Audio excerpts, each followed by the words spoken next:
Matapos ang 5 araw na pagkukumpuni, bukas na muli sa mga motorista ang southbound lane ng EDSA Magallanes Flyover dyan po sa Makati.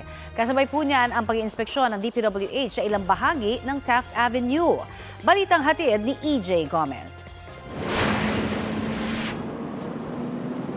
Pansamantalang isinara sa mga motorista ang southbound lane ng Magallanes Flyover sa Makati City bilang bahagi ng malawakang rehabilitasyon ng EDSA.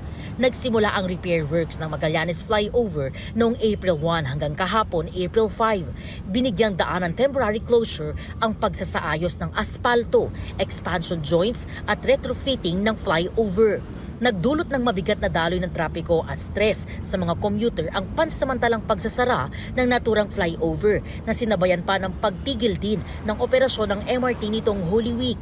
Simula ngayong araw, pwede na muling madaanan ang inayos na southbound lane ng Magallanes Flyover.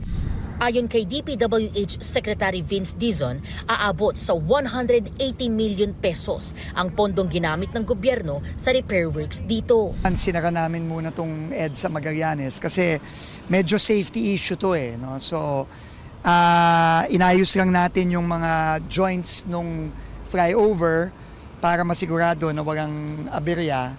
So, minadagi natin. Tapos yung mga konting mga ayusin na lang during the week. Pero hindi na to isasara. Magtatrabaho na lang dito yung usual work time natin ng 10 p.m. to 4 a.m. Isinabay na rin sa Magallanes Flyover Repair Works ang 24/7 na pagkumpuni ng Phase 1 ng EDSA Rehabilitation mula sa EDSA Taft hanggang Orense sa Makati. Inayos ang ilang bahagi ng kalsada na may baku-bako o nasirang aspalto sa Taft at Rojas Boulevard sa Pasay City. Kanina, ininspeksyon din ni Dizon kasama ang iba pang opisyal ng DPWH ang ilang bahagi ng Taft Avenue. Ayon kay Dizon, halos 2 months ahead of schedule ang natapos na Phase 1 EDSA Rehabilitation.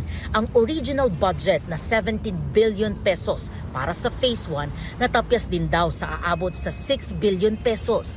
Sabi pa ni Dizon, pagpapalawak na lang ng sidewalk ang natitira sa Phase 1 rehab ng EDSA. Mararamdaman ng mga kababayan natin yung talagang kaibahan ng pagbabiyahe sa EDSA.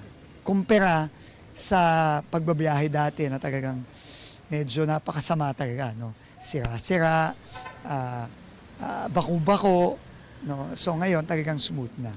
So ang challenge ngayon, Phase 2.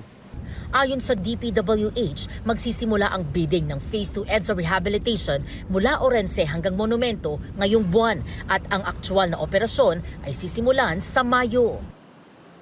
EJ Gomez, nagbabalita para sa GMA News.